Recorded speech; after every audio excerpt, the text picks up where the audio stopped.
Hello students, welcome to this class. और आज हम थर्मोडायनामिक प्रॉपर्टी रिलेशंस इस टॉपिक से रिलेटेड कुछ इक्वेशंस ड्राइव करने वाले हैं।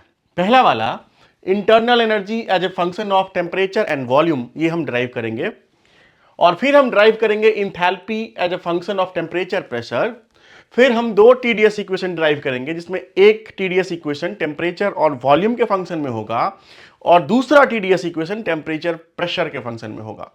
और जब दोनों टीडीएस इक्वेशन हम डिराइव कर लेंगे तो इसके बाद हम ये सीपी और सीवी किसी भी प्योर सब्सटेंस का डिराइव करेंगे। CP minus CV is equal to beta square TV by kappa. तो ये चार चीज हम करने वाले हैं आज के इस वीडियो में। और इसके लिए, इस डेरिवेशन के लिए हम बहुत ही सिंप्लीफाइड पैटर्न को फॉलो करेंगे। आप उसको ऑब्जर्व करना, एक कॉमन पैटर्न फॉलो करेंगे। और ये जो मैक्सवेल रिलेशंस हैं, चार मैक्सवेल रिलेशंस, उसको यूज करेंगे डिराइव करने के लिए। तो अगर कोई भी डेरिवेशंस आपको इस टॉपिक से करना है तो सबसे पहला चीज आपको यह करना है कि चारों मैक्सवेल रिलेशंस आपको पेज के किसी एक कॉर्नर में लिख के रख लेना है। बिकॉज आपको यही चारों में से कोई एक या कोई दो यूज करना पड़ेगा आपके डेरिवेशन के लिए। तो सबसे पहले हम U as a function of temperature और वॉल्यूम डिराइव करने की कोशिश करेंगे।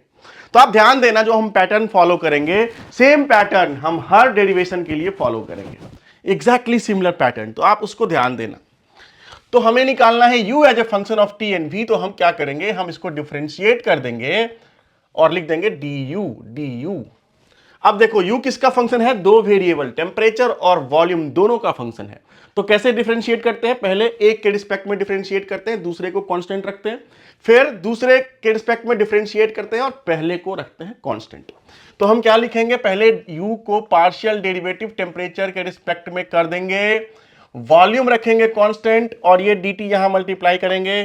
फिर हम U को V के रिस्पेक्ट में डिफरेंशिएट करेंगे सेकेंड वेरिएबल के रिस्पेक्ट में, और फर्स्ट वेरिएबल को रखेंगे कांस्टेंट और dV से मल्टीप्लाई कर देंगे। यही तरीका है पार्शियल डेरिवेटिव करने का और किसी भी फंक्शन का डेरिवेटिव निकालने का, डिफरेंशिएट करने का। अब देखो, इसके बाद आप इसको ऑब्जर्व करेंगे और देखेंगे कि क्या कोई भी पार्शियल डेरिवेटिव हमारा कोई डेफिनेशन से आ रहा है क्या? कोई डेफिनेशन को, किसी चीज को डिफाइन कर रहा है क्या? तो अगर आप देखोगे तो ये वाला तो किसी चीज को डिफाइन नहीं कर रहा है, सेकंड वाला, बट फर्स्ट वाला किसी ना किसी चीज को डिफाइन कर रहा है। अगर आप ध्यान दोगे तो जो heat capacity at constant volume C V का डेफिनेशन होता है, वो होता है du by dt at constant volume. क्यों? क्योंकि हीट कैपेसिटी होता है C equal to do Q by dough T. और फॉर ए कांस्टेंट वॉल्यूम, अगर वॉल्यूम कांस्टेंट रखें, so for a constant volume process हम जानते हैं कि dq जो होता है वो du के बराबर होता है। Change in internal energy heat transfer के बराबर होता है, क्योंकि dw हो जाता है 0। तो फर्स्ट लॉ से क्या होगा? du equal to dq minus dw। तो dw हो जाएगा 0, क्योंकि dw होता है pdv के बराबर। तो for a constant volume process, जब वॉल्यूम कांस्टेंट हो तो pdv हो जाएगा 0 और du dq के बराबर हो जाएगा। इसका मतलब यह है कि heat capacity at constant volume cv जो होगा वो होगा du by dt at constant volume. ये सिंपल आपका डेफिनेशन से आ रहा है, मतलब फर्स्ट टर्म जो है वो डेफिनेशन है। तो हम इसके जगह पे क्या लिखेंगे? CV, क्योंकि ये CV का डेफिनेशन है। तो CV dt plus second term किसी चीज का डेफिनेशन नहीं है, तो हम इसको एज इट इज लिख देंगे और अब इसको निकालने की कोशिश करेंगे। इसको कह देंगे फर्स्ट इक्वेशन, है ना? du by dv eight constant temperature निकालने की कोशिश करेंगे हम, ठीक है? अब du by dv eight constant temperature निकालने के लिए हमारे पास इसमें तो कोई रिलेशन है नहीं, लेकिन अगर आप देखो जो फर्स्ट वाला फंडामेंटल प्रॉपर्टी रिलेशन है, यहां से कुछ ना कुछ तो हो जाना चाहिए। du by dv eight constant temperature आना चाहिए, ठीक है? तो हम क्या करते हैं कि फर्स्ट वाले फंडामेंटल प्रॉपर्टी रिलेशन को लिखते हैं। So from fundamental property relation, fundamental property relation, we know that, हम जानते हैं कि du equal to TdS minus PdV। So हमें क्या निकालना है, du बाई dV, मतलब v के रिस्पेक्ट में इसको डिफ्रेंशिएट करना है और रखना क्या है कांस्टेंट, t को रखना है कांस्टेंट। तो ये क्या होगा जरा बताओ, अगर हम du by dV eight constant temperature रखें, इसको v के रिस्पेक्ट में डिफ्रेंशिएट करें पार्शियली कीपिंग टेम्परेचर कांस्टेंट, मतलब dV से डिवाइड कर रहे हैं, तो क्या होगा, देखो यहां पे क्या होगा, t तो कांस्टेंट है तो t रहेगा और ये हो जाएगा डो एस बाई डो भी, क्योंकि डो भी से डिवाइड किए हैं, क्या है constant temperature, minus P, P तो ऑलरेडी कांस्टेंट है इस इक्वेशन में तो पी ऐसे ही रह जाएगा और डी भी बाई डी भी 1 हो गया। तो ये हो गया आपका। तो आप अगर देखोगे तो ये जो सेकेंड टर्म है इस इक्वेशन में, उसके बदले हम लिख सकते हैं T into D S by D V at constant temperature minus P. But again देखो थोड़ा सा ये अजीब लग रहा है, D S by D V at constant temperature. हमारा कोई भी रिलेशनशिप जो भी हम डिराइव करेंगे वो सिंपल प्रेशर, वॉल्यूम और टेम्परेचर में होना चाहिए, बाकी कोई एंट्रोपी एंट्रोपी कुछ नहीं होना चाहिए। तो हम कोशिश करेंगे कि इसको भी D S by D V at constant temperature को प्रेशर, वॉल्यूम या टेम्परेचर के फॉर्म में लिखें। तो इसको हम देखेंगे मैक्सवेल रिलेशन में, क्या इसके बदले कुछ है क्या, D S by D V at constant temperature, देखो तो कहां है, D S by D V at constant temperature, देखो फोर्थ वाला जो मैक्सवेल रिलेशन है उससे है कि D S by D V at constant temperature is D P by D T at constant volume. इसका मतलब है कि इसके जगह पे हम लिख सकते हैं dough P by dough T at constant volume minus P. इसको आप कह लीजिए इक्वेशन नंबर 2। अब क्या करिए कि इक्वेशन नंबर 2 से डी यू बाई डी भी एट कॉन्स्टेंट टेम्परेचर 1 में पुट कर दीजिए तो आपका u का रिलेशन आ जाएगा और आपका फर्स्ट इक्वेशन बन जाएगा D U equal to C V D T, ये एज इट इज आ जाएगा, प्लस इसके जगह पे हम आप लिख देंगे t into do P by dough T at constant volume minus p into D V, और यही है आपका internal energy as a function of temperature and volume. देखो कोई हमने बहुत बहुत खतरनाक डेरिवेशन तो किया नहीं है और कोई भी रॉकेट साइंस नहीं लगाया, 4 स्टेप में हमने डिराइव कर दिया। हमारा फर्स्ट स्टेप क्या है कि डिफरेंशिएट करना, फिर ध्यान देना कि जो हमने लिखा है डिफरेंशिएशन वाले टर्म उसमें क्या कोई भी टर्म फंडामेंटल डेफिनेशन को फिट कर रहा है कि नहीं, जैसे यहां पे ये वाला टर्म जो है वो सीवी का डेफिनेशन था। और फिर हम इसी चारों रिलेशंस में से ढूंढेंगे कि कैसे हमारा बाकी का चीज आ जाए और हमारा जो फाइनल रिलेशन हो वो सिर्फ प्रेशर, वॉल्यूम, टेम्परेचर में होना चाहिए। तो देखो आप du जो है वो टेम्परेचर का और वॉल्यूम का फंक्शन हो गया जो हमें ड्राइव करना था। तो यही जो होता है ये होता है internal energy of any pure substance in terms of temperature and volume. अगर हम ये किसी भी प्योर सब्सटेंस के लिए, किसी भी रियल गैस के लिए है, किसी भी सिस्टम के लिए है, लेकिन अगर ये आइडियल गैस के लिए अगर हम यूज करें, सो फॉर आइडियल गैस, अगर हमको आइडियल गैस के लिए निकालना है कि इंटरनल एनर्जी क्या होता है, तो फॉर आइडियल गैस हम जानते हैं कि 1 मोल ऑफ आइडियल गैस अगर ले लें तो होता है PV equal to R T, ideal gas equation of state. तो PV equal to R T हो गया। तो अब हमको क्या करना है कि ये वाला जो सेकेंड टर्म ब्रैकेट के अंदर है ना, ये वाला सेकेंड टर्म है जो ब्रैकेट के अंदर है, अब हम क्या करेंगे आइडियल गैस के लिए dp by D T at constant volume निकालने की कोशिश करेंगे और वो निकाल के इसमें पुट कर देंगे और फिर हमारा आइडियल गैस का इंटरनल एनर्जी निकल जाएगा। तो यहां से हमको क्या निकालना है, हमें निकालना है dp बाई डी टी, तो यहां से हम p लिखेंगे तो p क्या हो जाएगा आर टी बाई भी, और फिर हमको क्या निकालना है dp बाई डी टी और क्या कांस्टेंट होना चाहिए v, तो v कांस्टेंट रख दीजिए। तो क्या होगा, इसको अगर डिफरेंशिएट करोगे वॉल्यूम कांस्टेंट रख के टेम्परेचर के रिस्पेक्ट में तो क्या आ जाएगा r बाई भी। तो इसका मतलब यह हुआ कि dp by D T at constant volume जो होता है वो r बाई भी होता है फॉर आइडियल गैस के लिए। इसका मतलब यह हुआ कि ये वाला इक्वेशन फॉर आइडियल गैस क्या हो जाएगा, du of ideal gas, Ig का मतलब आइडियल गैस, ये क्या हो जाएगा cv dt प्लस ब्रैकेट के अंदर t, और इसके जगह पे हम क्या लिखने वाले हैं r बाई भी माइनस p इंटू डी भी ठीक है। अब देखो एक मजेदार चीज है, ब्रैकेट के अंदर जो है उसको ध्यान से देखो। जो ब्रैकेट के अंदर है वो क्या है, R इंटू टी बाई भी माइनस पी। अब अगर आइडियल गैस इक्वेशन देखें तो R इंटू टी बाई भी क्या है, किसके बराबर है, ये है प्रेशर के बराबर है कि नहीं। तो इसका मतलब ये हुआ कि ये है प्रेशर, प्रेशर माइनस प्रेशर, तो ये टर्म हो गया आपका P माइनस पी, क्या हो गया, जीरो हो गया। तो इसका मतलब है कि ये टर्म, सेकेंड टर्म खत्म हो गया। तो बचा क्या, बचा हमारा du of ideal gas is equal to CV into dt।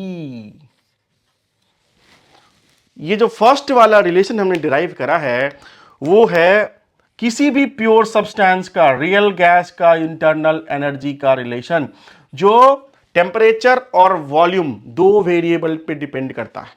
लेकिन आप अगर आइडियल गैस की इंटरनल एनर्जी की बात करें तो वो सिर्फ टेम्परेचर पे डिपेंड करता है।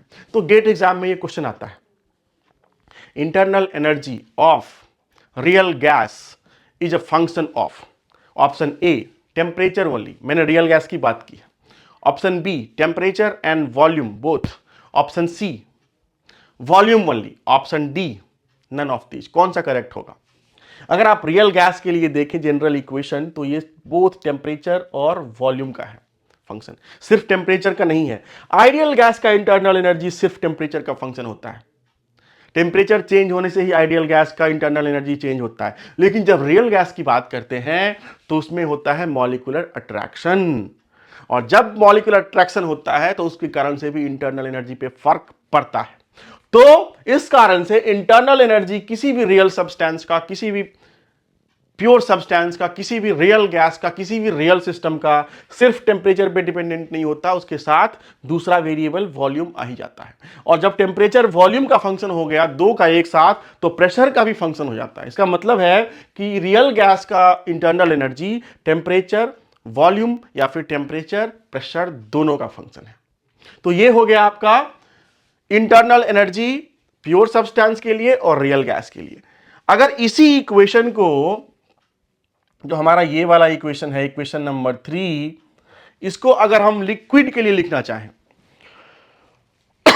सॉरी, अगर हम लिक्विड के लिए लिखना चाहें, फॉर लिक्विड, तो लिक्विड के लिए हम जानते हैं कि हमारे पास दो प्रॉपर्टी होता है। वो एक होता है volume expansivity beta, volume expansivity, और वो होता है 1/v डो भी by dough T at constant pressure.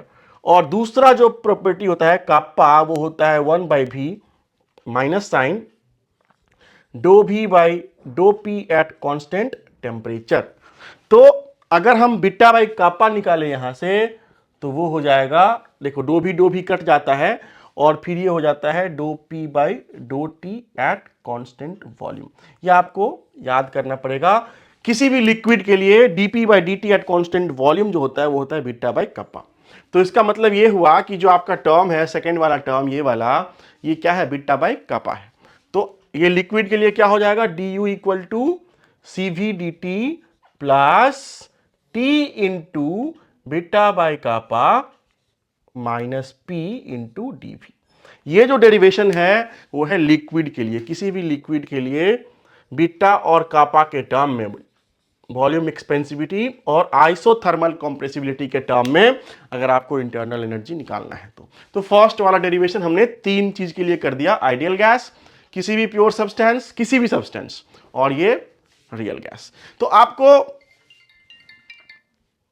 आपको करना क्या है कि इंटरनल एनर्जी का जो डेरिवेशन है वो इसी पैटर्न को फॉलो करना है। आप देखना एंथैल्पी के लिए भी हम एग्जैक्टली सेम पैटर्न फॉलो करेंगे। तो चलो अब करते हैं सेकेंड डेरिवेशन। फर्स्ट डेरिवेशन में थोड़ा टाइम लग गया क्योंकि ये फर्स्ट डेरिवेशन था तो मैं थोड़ा धीरे धीरे कर रहा था। अब सेकेंड वाला डेरिवेशन देखना हम 2, 3 से 4 मिनट में कर देंगे। इसमें टाइम नहीं लगेगा। तो सेकेंड डेरिवेशन जो है हमारा, enthalpy as a function of temperature and pressure. फिर से हमारा वही प्रोसीजर होगा। फर्स्ट स्टेप क्या होगा, डिफरेंशिएट करना। डी एच दो वेरिएबल है तो क्या लिखेंगे, do H by dough T at constant pressure into D T plus do H by dough P at constant temperature into D P. ठीक है, फिर हम क्या देखेंगे सेकेंड स्टेप में कि कोई भी डेरिवेटिव क्या किसी फंडामेंटल डेफिनेशन को दे रहा है। तो अगर आप ध्यान दोगे तो सीपी का जो डेफिनेशन है वो है do H by dough P at do H by dough T at constant pressure. ये सीपी का डेफिनेशन है, ये हमेशा ट्रू होगा। तो इसका मतलब है कि जो हमारा फर्स्ट टर्म है वो है सीपी, तो ये क्या हो जाएगा, ये हो जाएगा C P into D T plus do H by dough P at constant temperature D P, और इसको हम कह लेंगे इक्वेशन नंबर 1 फिर से, और ये हो गया डीएच। अब हमको सेकेंड टर्म निकालना है do H by dough P at constant temperature. तो पिछली बार हम गए थे इसमें, अब फिर से हम आएंगे यहां से इसमें। अब देखेंगे do H by dough P निकालना है एंथैल्पी, तो सेकेंड वाला रिलेशन जो है आपका उस पे आएंगे। ठीक है, सो अगेन लिखेंगे आप from fundamental property relation, what do we know? We know that dH equal to TdS plus VdP, है ना। और हमें क्या निकालना है, dH by dP, मतलब dP के रिस्पेक्ट में डिफरेंशिएट करना या फिर dP से डिवाइड करना और टेम्परेचर को रखना कांस्टेंट। तो क्या करेंगे, हम इसको पार्शियली डिफरेंशिएट कर देंगे और कांस्टेंट रखेंगे टेम्परेचर। यहाँ पे टेम्परेचर कांस्टेंट है तो ये रह जाएगा टेम्परेचर कांस्टेंट, और ये हो जाएगा ds बाई dP, फिर से टेम्परेचर रहेगा कांस्टेंट प्लस v, क्योंकि dP से हमने डिवाइड कर दिया। ठीक है, तीसरे स्टेप में हम क्या करेंगे, अब हम इसको निकालने, क्योंकि प्रेशर और एंट्रोपी है, हमको क्या चाहिए, प्रेशर वॉल्यूम टेम्परेचर, हमको एंट्रोपी सेंट्रोपी नहीं चाहिए डेरिवेशन में। तो हम जाएंगे मैक्सवेल रिलेशन में, ढूंढेंगे कि कहां है ds by dP at constant temperature. तो हमने ढूंढ लिया, थर्ड रिलेशन में है ds by dP at constant temperature, और ये किसके बराबर है, dV by dt at constant pressure.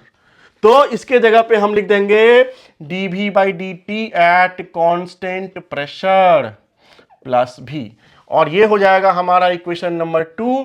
और फिर यहां से हम dH by dP at constant temperature equal to ये इक्वेशन 2 वाला यहां पुट कर देंगे, और फर्स्ट इक्वेशन हमारा हो जाएगा dH equal to CP dt plus, बड़ा ब्रैकेट स्टार्ट करेंगे, इसके जगह पे इसको लिख देंगे, so this is T into do V by dough T at constant pressure plus V, और फिर हमारा क्या होगा बाहर, dP। यही हो गया इंथैल्पी का general equation, general relation in terms of pressure and temperature. ये एप्लीकेबल होगा किसी भी रियल गैस के लिए, किसी भी प्योर सब्सटेंस के लिए हमेशा। तो इंथैल्पी किसी भी प्योर सब्सटेंस का टेम्परेचर और प्रेशर दोनों के वेरी करने से वेरी करता है। टेम्परेचर बदलोगे तो इंथैल्पी चेंज होगा, प्रेशर बदलोगे तो इंथैल्पी चेंज होगा, किसका, रियल गैस का, प्योर सब्सटेंस का, है ना। यही अगर इसको हम फिर से आइडियल, तो सेम पैटर्न फॉलो कर रहे हैं, फिर से हम इसको आइडियल गैस के लिए कर रहे हैं। तो फॉर आइडियल गैस हम फिर से क्या करेंगे, आइडियल गैस का equation PV equal to RT लिखेंगे, और हमें सेकेंड वाले जो टर्म है उसमें देखना है कि क्या है यहाँ पे V by dV by dt, तो हम लिख देंगे यहां से V equal to RT by P, क्योंकि हमको dV बाई dt निकालना है, और इसको डिफरेंशिएट कर देंगे V को T के रिस्पेक्ट में प्रेशर कांस्टेंट रख के, तो ये हो जाएगा do V by do T at constant pressure. तो यहाँ पे देखो, अगर इसको टेम्परेचर के रिस्पेक्ट में डिफरेंशिएट करें प्रेशर कांस्टेंट रख के, तो ये हो जाएगा R बाई P। तो इसका मतलब है कि इसका जो वैल्यू है वो है R बाई P। तो अब इक्वेशन 1 से आइडियल गैस के लिए जो इंथैल्पी होगा ds of ideal gas, dH of ideal gas, वो हो जाएगा CP dt, ये हो जाएगा CP dt plus T into, और एक चीज मिस्टेक हो गया है, यहां पे ये प्लस नहीं है, ये माइनस है, क्योंकि ds by dP at constant temperature जो है, ds by dP at constant temperature वो है minus dV by dt at constant pressure. अगर थर्ड वाला रिलेशन देखेंगे तो माइनस लगा हुआ है, तो यहां पे माइनस है, तो ये हो जाएगा माइनस, बस इसको ये ठीक कर लीजिए आप। तो ये हो जाएगा CP dt plus T into, इसके बदले क्या लिखेंगे, dV by dt at constant pressure के जगह पे, इसके जगह पे लिखेंगे R बाई P और माइनस V इंटू dP। ठीक है। अब चूंकि ये हम आइडियल गैस की बात कर रहे हैं तो आप फिर से अगर ध्यान दोगे तो ये RT/P जो है आइडियल गैस के लिए वो V के बराबर होता है, क्योंकि V इक्वल टू RT/P होता है। तो ये फिर से क्या हो गया, V माइनस V, ये जीरो हो गया, ये पूरा खत्म हो गया। तो आइडियल गैस के लिए जो इंटरनल एनर्जी का डेरिवेशन है वो है CP/dT। तो आप देखोगे कि आइडियल गैस का जो इंथैल्पी होता है वो सिर्फ टेम्परेचर का फंक्शन होता है, बट फॉर रियल गैस और any pure substance it is a function of both temperature and pressure. Same pattern हमने फॉलो किया, कोई अलग नहीं। अब अगर हम इसको लिक्विड के लिए लिखना चाहें, फॉर लिक्विड, तो लिक्विड के लिए वही बीटा और कापा आना चाहिए, राइट। तो हम जानते हैं कि ये क्या है, dV/dt एट कांस्टेंट प्रेशर। ये होता है बिट्टा का डेफिनेशन है, बिट्टा होता है 1/v dV/dt at constant pressure. तो ये क्या हो जाएगा, ये हो जाएगा dV/dt एट कांस्टेंट प्रेशर हो जाएगा, ये हो जाएगा beta into v equal to dV/dt at constant pressure. तो इसके जगह पे हम लिख देंगे बिट्टा इंटू भी, तो ये हो जाएगा for liquid DH equal to CP/dt plus beta into V, और टेम्परेचर ऑलरेडी मल्टीप्लाइड है, so beta VT minus V into DP। तो यही है आपका रिलेशन एंथैल्पी का फॉर लिक्विड।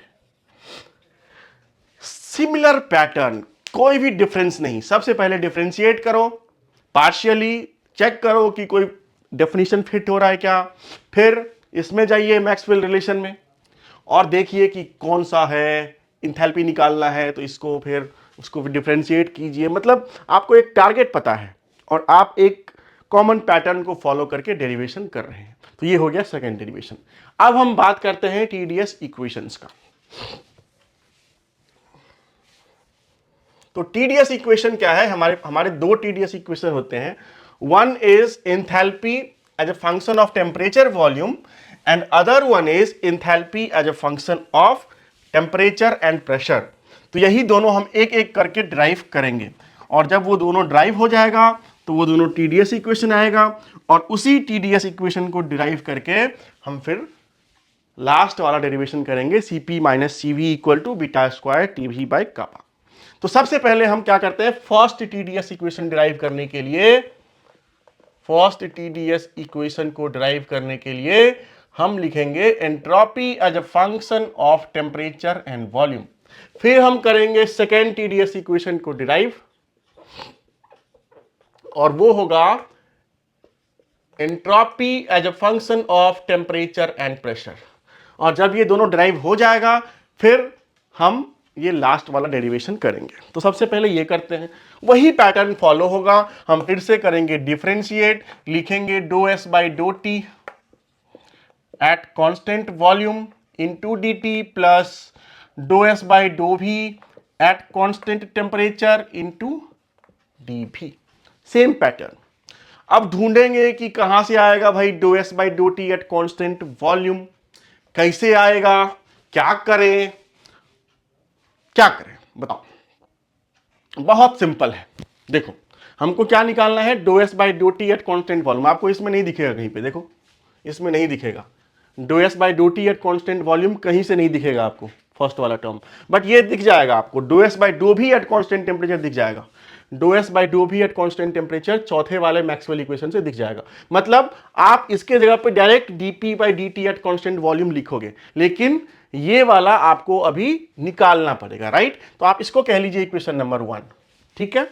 अब कोशिश करते हैं हम कांस्टेंट वॉल्यूम प्रोसेस में ds by dt at constant volume निकालने का, ठीक है। तो हम लिखते हैं, अब इस सबको निकालने के लिए आप फर्स्ट लॉ और सेकेंड लॉ दो ही लिखोगे। तो फर्स्ट लॉ क्या है, first law for a closed system is du equal to dq minus dw, है ना, ये है फर्स्ट लॉ। और सिंस हमको ds by dt at constant volume निकालना है तो हम करेंगे for volume equal to constant, dv क्या हो जाएगा, जीरो हो जाएगा। तो जब dv जीरो, तो यहां पे अगर ध्यान दो कि जब dv जीरो हो जाएगा तो ये क्या है, dq, और dw किसके बराबर है, pdv के बराबर। तो जब dv zero for a constant volume process तो ये जीरो हो जाएगा, तो du किसके बराबर हो जाएगा, वो dq के बराबर हो जाएगा for a constant volume process. और इसमें एंट्रोपी कैसे आएगा? वो आएगा एंट्रोपी के डेफिनेशन से। सो फ्रॉम एंट्रोपी डेफिनेशन, जिसको हम सेकेंड लॉ भी कह सकते हैं, हमको पता है कि ds इक्वल टू होता है dq बाई टी। इसका मतलब ये हुआ कि dq जो होता है वो होता है tds के बराबर। तो इसका मतलब ये है कि ये dq tds के बराबर है, ठीक है। तो इसका मतलब ये हुआ कि यहां से हम क्या लिख सकते हैं? हम यहां से लिख सकते हैं du इक्वल टू tds। और कब? ये constant volume v equal to constant, क्योंकि ये हमने कब लिखा है? For a constant volume process, है कि नहीं? अब अगर आपको, अभी हमने डिराइव किया था किसका? अभी हमने डिराइव किया था du का रिलेशन टेम्परेचर और वॉल्यूम के फॉर्म में, और हमने उसमें लिखा था du equal to C V D T plus something in the bracket into dv। याद है आपको? जब हमने इंटरनल एनर्जी टेम्परेचर और वॉल्यूम के फंक्शन में डिराइव किया था फर्स्ट डेरिवेशन में। तो इसका मतलब यह है कि ये जो इंटरनल एनर्जी है वो टेम्परेचर और वॉल्यूम दोनों का फंक्शन है। तो अगर वॉल्यूम कांस्टेंट हो जाए for a constant volume process, हम जानते हैं कि du किसके बराबर होगा? du होगा cv dt के बराबर, क्योंकि सेकेंड टर्म हो जाएगा खत्म कांस्टेंट वॉल्यूम के लिए, क्योंकि dv हो जाएगा 0। इसका मतलब यह है कि du किसके बराबर है? cv dt के बराबर। किसके लिए? कांस्टेंट वॉल्यूम के लिए। कब? जब वॉल्यूम कांस्टेंट हो। तो इसका मतलब यह है कि ds by D T at constant volume is cv by T. यही तो हमको निकालना था कांस्टेंट वॉल्यूम प्रोसेस में। तो अब ds by D T at constant volume हमने निकाल लिया, ये वैल्यू पुट कर देंगे यहां पे, और ये तो ऑलरेडी हमको पता है, तो हमारा फर्स्ट टीडीएस इक्वेशन आ जाएगा। ये दोनों पुट कर देते हैं तो फर्स्ट इक्वेशन क्या हो जाएगा? ये हो जाएगा ds equal to ds by D T at constant volume, जो है आपका cv बाई टी के बराबर, इंटू डी टी प्लस ये किसके बराबर है? ds by D V at constant temperature, ये है आपका dt by D T at constant volume Maxwell fourth relation से। तो ये हो गया आपका dp by D T at constant volume into dv। ये हो गया आपका first s as a function of temperature and volume. इसको आप चाहे तो एक ब्रैकेट में बक्से में बंद कर सकते हैं। यह है एंट्रोपी का जनरल डेरिवेशन टेम्परेचर और वॉल्यूम के फॉर्म में। अब इससे आप फर्स्ट टीडीएस इक्वेशन कैसे निकालेंगे? तो टीडीएस इक्वेशन का मतलब है कि इस तरफ आपका टीडीएस होना चाहिए। तो उसके लिए क्या करोगे? आप टी से मल्टीप्लाई कर दोगे, है ना? तो अगर आप टी से मल्टीप्लाई कर दोगे इस तरफ, तो ये हो जाएगा टी डी एस, यहां पे हो जाएगा सी वी डी टी, क्योंकि ये टी चला गया यहां पे, plus T into dp by D T at constant volume into dv। और यही है आपका first TDS equation, first TDS equation जो हमने डिराइव कर दिया है। तो फर्स्ट टीडीएस इक्वेशन हमने बड़े आराम से प्यार से डिराइव कर दिया। आप देखो कॉमन पैटर्न को हम फॉलो कर रहे हैं, कोई भी रॉकेट साइंस नहीं और कुछ भी यूज नहीं कर रहे हैं। फर्स्ट लॉ, एंट्रोपी का डेफिनेशन और सिंपल मैथमेटिक्स के कॉन्सेप्ट डिफरेंशिएशन के। अब हम डिराइव करते हैं second TDS equation, S as a function of temperature and pressure. तो इसके लिए हम फिर से वही करेंगे, यही वाला काम, डिफरेंशिएट करेंगे। तो क्या लिखोगे आप? ds इक्वल टू डो S by dough T at constant pressure into D T plus डो S by dough P at constant temperature into D P.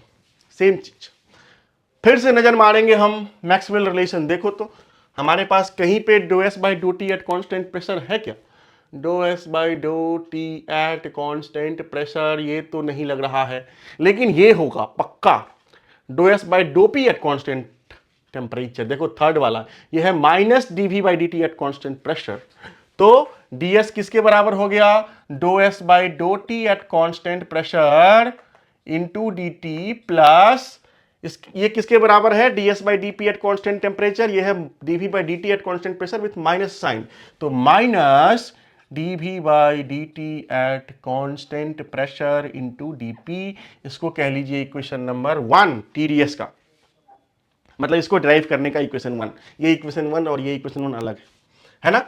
अब हमको निकालना है एनी हाउ ये ds by D T at constant pressure. Constant pressure की बात हो रही है, राइट। तो कैसे निकलेगा ds by D T at constant pressure, कैसे निकलेगा ये ds by D T at constant pressure. तो देखो इसके लिए हम क्या करेंगे, हम फिर से लिख देंगे एंथैल्पी वाला रिलेशन। लिखें क्या, लिख तो सकते हैं लेकिन हम लिखना नहीं चाहते। हम क्या करेंगे, हम अभी लिखेंगे जो सीपी का जो ये है, कैसे करें डो S by dough T at constant pressure कैसे निकालें, कैसे आएगा डो S by dough T at constant pressure. तो इसके लिए हम क्या कर रहे हैं, हम ये वाला इक्वेशन देख रहे हैं, डीएच वाला इक्वेशन। तो हम जानते हैं कि डीएच क्या है, T D S plus V D P. हमको रखना है प्रेशर कांस्टेंट, राइट। तो प्रेशर कांस्टेंट जब है for P constant, for constant pressure DH किसके बराबर हो गया, टी डी एस के बराबर हो गया, क्योंकि सेकेंड टर्म खत्म हो जाएगा कांस्टेंट प्रेशर पे। तो डीएच टी डी एस के बराबर हो गया जब प्रेशर है कांस्टेंट, राइट। अभी भी पूरा क्लियर नहीं हुआ है क्योंकि डो एस बाई डो टी नहीं आया है। तो अब हमने जस्ट अभी enthalpy as a function of pressure and temperature derive किया था, और वो जो डेरिवेशन निकल के आया था वो था D H equal to C P D T plus something in the bracket into D P.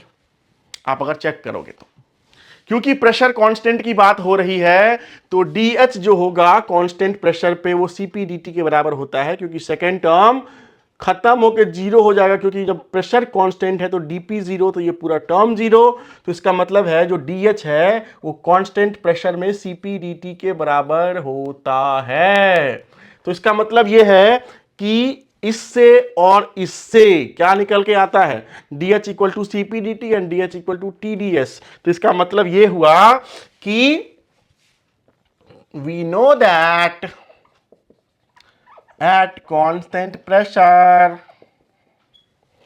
What do we know, D H equal to T D S and D H equal to C P D T. So इसका मतलब है कि जब left hand side बराबर होता है तो right hand side भी बराबर हो जाएगा। तो इसका मतलब ये हुआ कि हम यहां से निकाल सकते हैं व्हाट इज डो S by dough T at constant pressure, this is simply C P by T. और यही चीज हम यहां से उठा के यहां डाल देंगे और हमारा आ जाएगा एंट्रोपी का रिलेशन टेम्परेचर फंक्शन प्रेशर के फंक्शन में। तो ये है C P by T into D T plus नहीं माइनस डो B by dough T at constant pressure into dp। ये है हमारा entropy as a function of pressure and temperature जो हमको डिराइव करना था।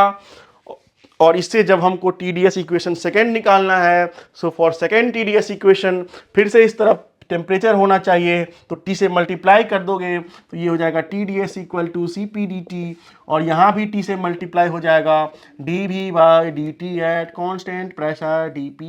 ये है आपका second TDS equation, second TDS equation. ये है आपका फर्स्ट TDS इक्वेशन और ये है हमारा सेकेंड TDS इक्वेशन। ठीक है, तो आ गया TDS इक्वेशंस, है ना। देखो मतलब कोई रॉकेट साइंस नहीं है, बहुत बड़ा बड़ा कॉन्सेप्ट नहीं यूज कर रहे हैं, सिंपल है कि डॉट्स को कनेक्ट कर रहे हैं और एक रेगुलर पैटर्न को फॉलो कर रहे हैं। और यही ट्रिक है इस चैप्टर में किसी भी डेरिवेशन को करने का। कोई भी डेरिवेशन आए, ट्रिक यही है कि मैक्सवेल रिलेशन को एक कॉर्नर पे लिख लीजिए और एक सिंपल पैटर्न को फॉलो कीजिए और डॉट्स को कनेक्ट करते रहिए। ठीक है, आपको fundamental definitions first law enthalpy के इंटरनल एनर्जी के जो हमने डिराइव कर रहे हैं उसको यूज करने पड़ सकते हैं। अब हम दोनों TDS इक्वेशन को यूज करके ये फोर्थ वाला रिलेशन को प्रूफ करने वाले हैं। तो चलो अब करते हैं इसको, और देखना बहुत ही सिंपल वे में इसको हम कर देंगे। देखने में बहुत बड़ा लग रहा है, ये टॉपिक बहुत थोड़ा सा डिफिकल्ट लगता रहता है, बट सिंपल है, बहुत सिंपल लॉजिक है। और अगर इस तरह का आपने डेरिवेशन सीख लिया ना तो इसका मतलब है कि आपका जो, अच्छा ये इरेज हो गया। ये था आपका TdS equal to CpDT minus T. इसको इरेज नहीं करना था, बाकी इरेज करना था। तो अगर आपका ये क्लियर हो गया ना, इस तरह के डेरिवेशंस अगर आप करने लग गए तो आप आराम से प्रॉब्लम सॉल्व कर सकते हैं, किसी भी तरह के प्रॉब्लम, क्योंकि आपके अंदर प्रॉब्लम सॉल्विंग स्किल डेवलप हो जाएगा। अब इस दोनों TdS इक्वेशन को यूज करके हम प्रूफ करने वाले हैं ये। सो देखो, ये भी TdS इक्वेशन और ये भी TdS इक्वेशन, दोनों में लेफ्ट हैंड साइड में TdS है, बराबर है। इसका मतलब है कि if left hand sides are equal तो राइट हैंड साइड भी इक्वल होना चाहिए, राइट। सो फ्रॉम, सबसे पहले आप क्या करोगे, दोनों TdS इक्वेशन लिख लोगे एक के बाद एक, right. So from both TdS equations,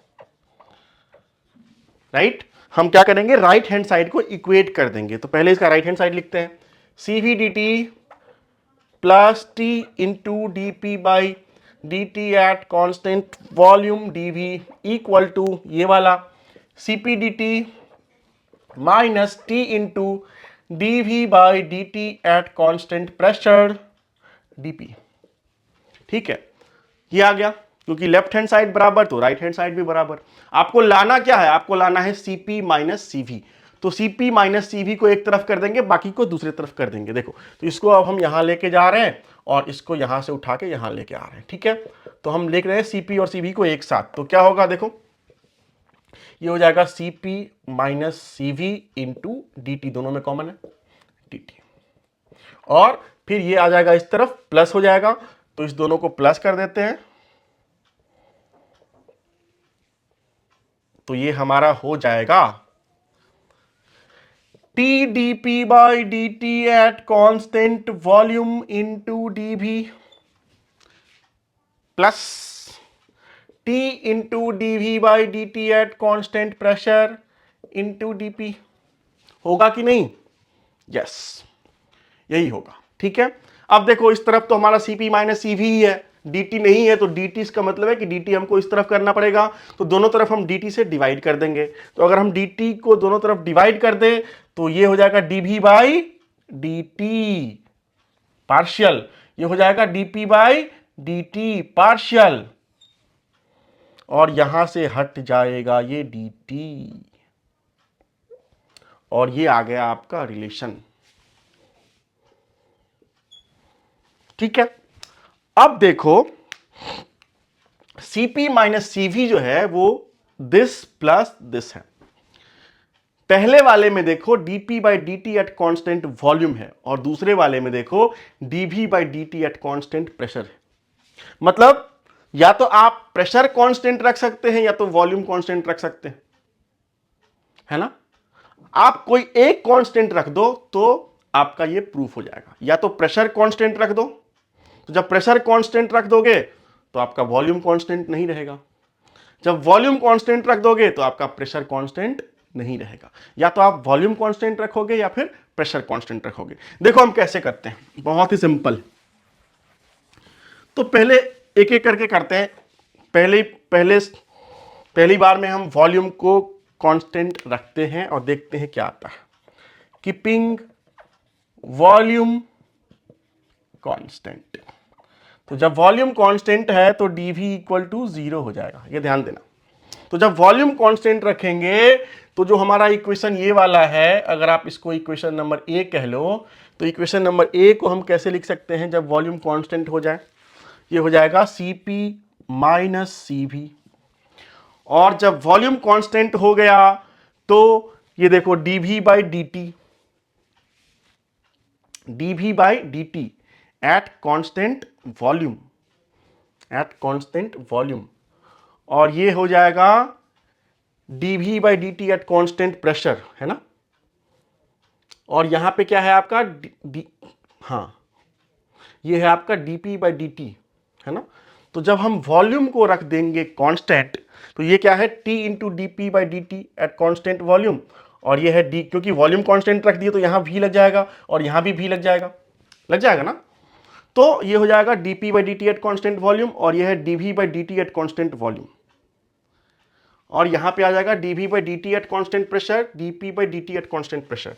तो जब कांस्टेंट वॉल्यूम रखोगे तो ये वाला जो टर्म है dv by dt at constant volume, ये हो जाएगा जीरो, क्योंकि आपने रख दिया है वॉल्यूम को कांस्टेंट। तो जब वॉल्यूम कांस्टेंट है तो dv जीरो हो गया, तो dv by dt at constant volume भी जीरो हो गया, मतलब फर्स्ट टर्म हो जाएगा खत्म। तो बचेगा आपका सिर्फ सेकेंड टर्म, और सेकेंड टर्म है आपका t into dv by dt at constant pressure. अब आप कहोगे कि ये dv खत्म क्यों नहीं हुआ, क्योंकि यहां पे प्रेशर कांस्टेंट है, इसलिए ये खत्म नहीं हुआ। अगर यहां पे वॉल्यूम, क्योंकि वॉल्यूम कांस्टेंट कर रहे हैं ना, इसीलिए यहां पे प्रेशर कांस्टेंट है, यहां पे नहीं है वॉल्यूम कांस्टेंट, इसीलिए ये जीरो नहीं होगा, ये जीरो होगा। ठीक है, तो ये हो जाएगा t into D V by D T at constant pressure into D P by D T, और यहां पे भी कांस्टेंट लग जाएगा क्योंकि ये कांस्टेंट वॉल्यूम पे है। अब अगर आप बीटा और कापा का डेफिनेशन यूज करोगे, तो अभी हमने कहा था कि जो बीटा होता है वो होता है 1 by V into D V by D T at constant pressure. Kappa जो होता है minus 1 by V D V by D T at constant D P at constant temperature, और बीटा बाई कापा होता है D P by D T at constant volume, है ना। ये तीनों आपको ध्यान रखना है हमेशा। इसके लिए हमने एक वीडियो बनाया था वॉल्यूम एक्सपेंसिविटी और आइसोथर्मल कंप्रेसिबिलिटी पे। अगर आपको ये डेरिवेशंस क्लियर नहीं है तो आपको वो वीडियो देखना पड़ेगा। आप सर्च कर सकते हैं ये वाला topic, volume expansivity and isothermal compressibility, professor Thakur इसी चैनल का नाम है, वो सर्च कर सकते हैं तो आपको ये वाला वीडियो मिल जाएगा, इसमें हमने इसके बारे में बताया। तो अब देखो, अगर हम ये वाला यूज करें तो ये क्या हो जाएगा, Cp minus Cv equal to T, और ये dV by D T at constant pressure क्या है जी, what is dV by D T at constant pressure, ये है बीटा इंटू भी, तो ये हो जाएगा बीटा इंटू भी। और dP by D T at constant volume क्या है जी, ये है आपका बीटा बाई कापा, तो ये हो गया बीटा बाई कापा, तो ये हो गया आपका beta square TV by kappa. यही तो हमको प्रूफ करना था और प्रूफ हो गया, है ना। तो ये हमने कैसे प्रूफ करा, जब वॉल्यूम कांस्टेंट रखा। अब चाहो तो आप प्रेशर भी कांस्टेंट रख सकते हैं, क्योंकि यहां पे एक डीवी था, यहां पे डीपी था, तो दोनों में से किसी एक को रख सकते हैं कांस्टेंट। नाउ कीपिंग, सेकेंड तरीका है कीपिंग प्रेशर कांस्टेंट। जब आप प्रेशर कांस्टेंट रखोगे तो डीपी हो जाएगा जीरो, डीवी जीरो नहीं होगा। ठीक है, तो अब इक्वेशन ए ये जो है वो क्या होगा, देखो Cp minus Cv equal to, अब देखो ये है dP by D T at constant volume, ये जीरो नहीं हो रहा है आपका, जीरो कौन सा हो रहा है, जीरो हो रहा है आपका ये वाला term dP by D T, क्योंकि अब प्रेशर कांस्टेंट है तो यहां भी लग जाएगा प्रेशर कांस्टेंट, है ना। तो अब आपका dP by D T at constant pressure वाला टर्म जीरो होगा, ये जीरो नहीं हो रहा है क्योंकि यहां पे वॉल्यूम कांस्टेंट है। ठीक है, तो अब सेकेंड टर्म जीरो हो रहा है, फर्स्ट टर्म ऐसे ही रहेगा, फर्स्ट टर्म जीरो नहीं होगा। तो फर्स्ट टर्म को लिख दीजिए आप T into D P by D T at constant volume into D V by D T at constant pressure, है ना।